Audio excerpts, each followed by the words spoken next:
Машинд өнгөрүүлсэн мартагдшгүй үдшиш. Батуулд нэг өдөр Москвагаас түүний герман түнш нь их л яаруу ярьж.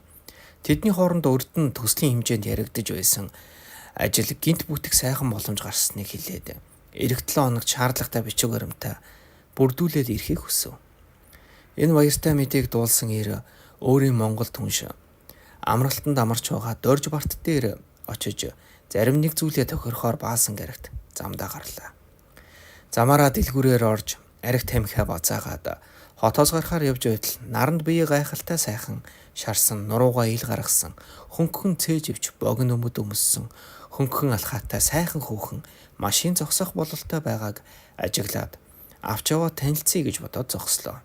Гэтэл тэр нь өөрийнх нь хуучин танил Франц хэлний орчуулагч бүсгүй байсанд их л баярлаж минь тусаа мэдлцэн юу хийж байгаа хаа хөрхийг нь лавлж хамтдаа амралтын өдрүүдийг цэнгэж өнгөрөөе гэсэн саналаа хэлв.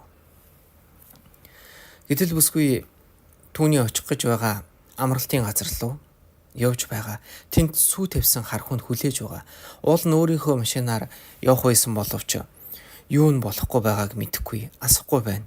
Тэгээд цаг алдааж яахав гэд таксигаар явах болсноо учирлан харин Батуултыг гомдоохгүй тулд өөрөөсөө ч илүү сайхан царайлаг бүсгүйтэйгээ танилцуулъя. Тэр бүсгүй нөхөр болох хүнтэй хамт амралтан дээр хүлээж байгаа гэлээ. Гэхдээ тэр бүсгүй нөхөр нь нийгмийн аюулаас хамгаалах яамны өндөр албан тушаалын офицер тул яхаа өөрөө мэднэ гэж анхааруулсан нь Батуултын хорхоог улам хөдөлгөж орхив.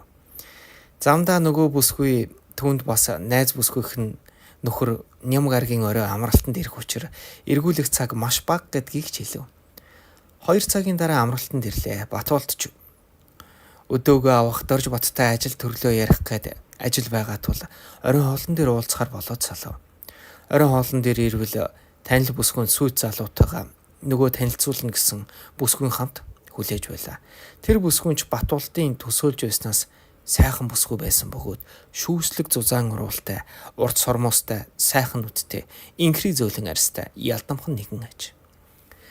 Тэд хоорондоо танилцаж яриа үүсгэхэд найз бүсгүй нь Батуултын тухай амжаад нилээд зүйл хэлчихсэн бололтой бүсгүйч түүнийг ихэд сонирхож байгаа нь илт бөгөөд хоолны дараа тэднийг өрөөндөө өрж Франц Божеле дарсаар дайлж байхдаа хуучин танил бүсгүйтэй тэднийг хоёуланг нь орхиороо гээд шивнэж амжив. Тэд ч бас найзууд өрсөн гээд уучлал гуйгаад явцгаалаа. Хоёулаа үлдээд дахин нэг шил дарс аваад гадагшаа гарч горхины эргээр хэсэг зугаалаад нилээд халав бололтой машинаар ойр хаваар зугаалыг ивэл бүсгүйч баярлан зөвшөөрөөд Батуултын санаатаа цун ойн жимээр хөдөлцгөв.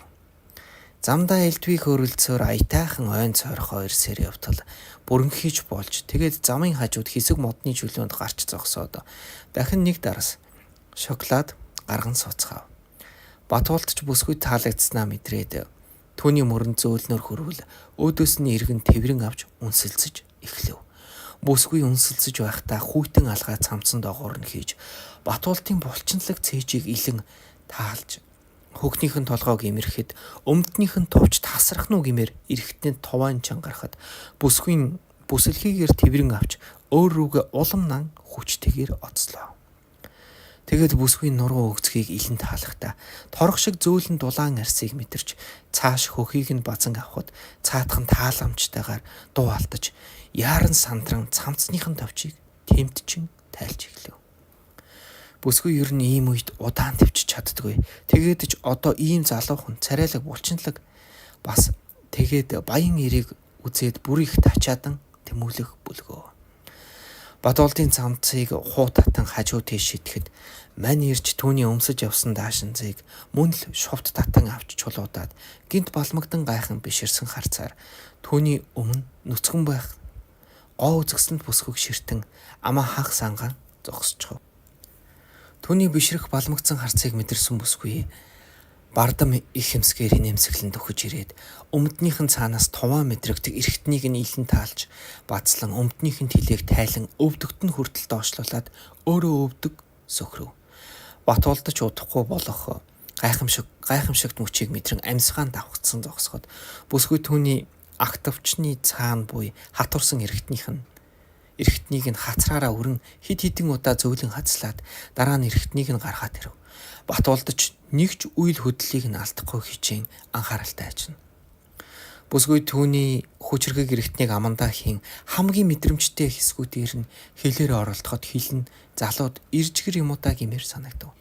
Үргэлжлүүлэн эргэтнийг нь хөхн нааш цааш болгон зарим үед бүхлээр нь залхичгаж байх шиг болоход тэрээр энэхүү сэрэл мэдрэхүйдээ мансууран хөдөлж чадахгүй зогсно. Гинт бүсгүй түүний болоо шиг хатварж агсарсан эдийг эд хүчтэй хөхөөд босон зогсож түүний чихэнд "Явъя, машинд оръё" гэж шивнэлээ. Бүсгүй залуу хөтлөн эмэгчин барын ихэмсэг алхаагаар машин руу яв. Батуулт явдал дундаа гутлаа тайлан арай л унчхалгүй байж өмднөөсөө нэг юм салан түүний араас очиход бүсгүй аль хэдийн арын суудалд дөрвөн хөллөн төрүүгөө харж нуруугаа хотоолгож өвцгөө өргөн дуудах мэт инээмсэглэх аваа. Батуултч яаран түүний ард зогсон хоёр гараа ташаан дээр нь тавин бүдүүн жадаа бүсгүйнх рүү шургуулах гэж тэмтчихэд гойлог сайхан савхан хуруунууд тус нэм улам тачаад болно. Эхний цохилтоор л маш хүчтэй гүнзгий ороод явчихв. Бүсгүй жаргалтайгаар дуугаалтан угтан хөдлөв. Түүний төлхөх бүрт өөдөөс нь хөдлөн чадварлагаар наадах нь нэн тааламжтай.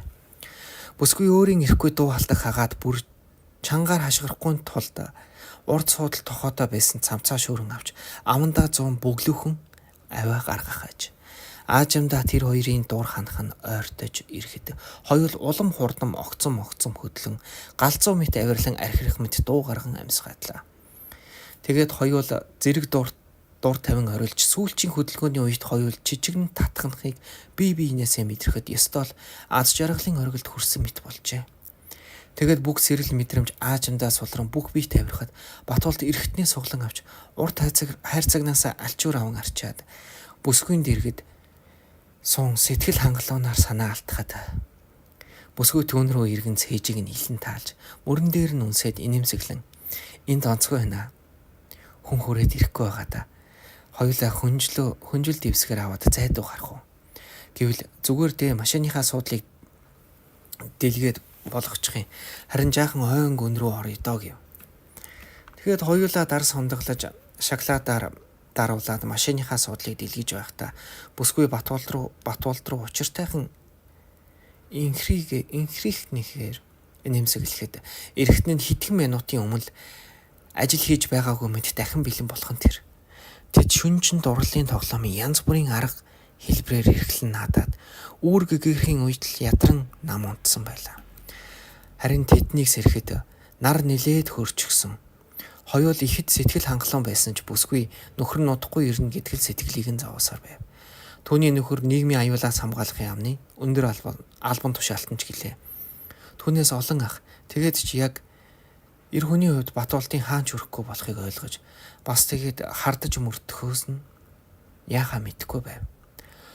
Хоёул хэсэг дуугүй хөвцснээ залуу хүндийн өдрийн гэрэлд бүсгүйн гойлог биеийг ихэд шимтэн харахад түүнийг эзэмдэх хүсэл дахин хүчтэй оргилж бүсгүйн хөхөн дээр гараа тавин илэн таалахад өөдөөс нь мөн илэн таалж хитгэн хором дахин дуу алдцгаан дээр доороо орон биеийн эргэтэн эмигээ ирэн тэмтчихнэ. Нөгөө гойлог савхан хуруунууд дахин зөв зам руу залан орууллаа.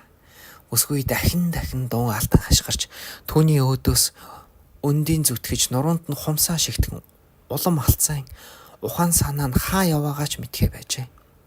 Шүнжин жаргасан бүсгүй ямар ч аргаар хамаагүй Батуулттай суугсан гэсэн бодолд өөрийн ирэхгүй төөрчээ. Дахин дур тавих ойрцсныг мэдэрсэн бүсгүй хөлөө дээш өргөн хэсэг байцснаа түүнийг ороон авч улам хурдан хөтлөнө. Минутын дараа тэд дур тавьж зэрэгцэн хөвтөөд өгч дуурахгүй хэсэг хөвтлээ. Бүсгүйг чимээгүй удаад байхаар нь харвал тэрээр нүүрэндээ их жаргалтай инээмсэглэл тодруулан унтаж байлаа. Хичнээн ч унтсныг мэдсэнгүй. Нэг сэрвэл бүр орой болчихсон нар шингэх төгчээ. Хоёул сандран юм хумаа янзлан амралт руугаа иргэн дахивж бүсгүйч зам зуураа нүур амаа бодож шунхацаар ирж амралтын захад бууга цааш алхлаа. Харин Батуулт машинтайгаа шууд дорж бат дээр ирвэл цаатаханч Яаруулсаар нөгөө бүсгүйтэйгэж холбоо барьж чадсангүй буцав. Энэ явдлаас хойш сар орчмын дараа Батболд чөлөөтэй болж нөгөө Францыг орчуулагч найз бүсгүүргээ уцтаж тийм сайхан гайхамшигтай бүсгүйтэй танилцуулсанд нь талархал илэрхийлж дахин уулзаж болох эсэх талаар асуухаар уцтуул. За нөгөө найз бүсгүй маань ямар шуухан байна да, мэндийг нь мэдэх гэсэн юм. Чи юу мэдээгүй юм уу? Юу тэр вэ? Чамайг түүнтэй танилцуулаагүй бол дээр байх байж тээ. Ягаад? Түүнийг эргэж ирэхэд нөхөр нь ирчихсэн хүлээж байсан байна. Цаадах нь ажилласаа ирж чөлөөлөгдөөд нэг өдрийн өмнө та хоёр зугаалж байхад чинь ирсэн байна. Тэгээд найз бүсгүй маань түүнд ээрж мууран байж бүтэн хоногоор алга болсноо тайлбарлах санаатай. Учраа олохгүй худал хэлж чадахгүй байхайг нь хараад уур нь хурж бие барьж чадалгүй үхтэл нь үдчихжээ. Одоо ялаа үлээгээд ганц худагт байгаа. Мэдээтэй л байгаараа гэлээ.